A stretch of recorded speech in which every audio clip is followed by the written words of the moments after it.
C Joseph Vijay எனும் நான்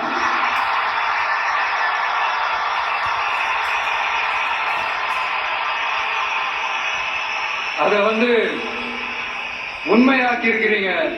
உண்மையிலே எனக்கு என்ன சொல்றதுன்னு எனக்கு தெரியல. என்னுடைய உறவுகளே, என்னுடைய சொந்தங்களே, நான் ஒன்றும் தேவ தூதர்லாம் கிடையாது. நானும் ஒரு இயல்பான ஒரு வாழ்க்கை வாழ்ற ஒரு சாதாரணமான மனுஷன்தான். நான் முன்னாடியே சொன்ன மாதிரி அது செய்வேன் இது செய்வேன்னு பொய்யான வாக்குறுதிகள்லாம் கொடுத்து உங்களை நான் ஏமாத்த மாட்டேன்.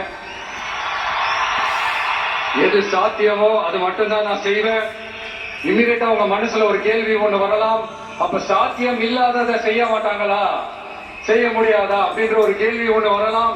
இத்தனை கோடி மக்கள் என் கூட இருக்கும் போது எது வந்தாலும் பார்த்துக்கலாம், என்ன வந்தாலும் பார்த்துக்கலாம் அப்படின்ற அந்த கான்பிடன்ஸ் என் மனசுல இருக்கு.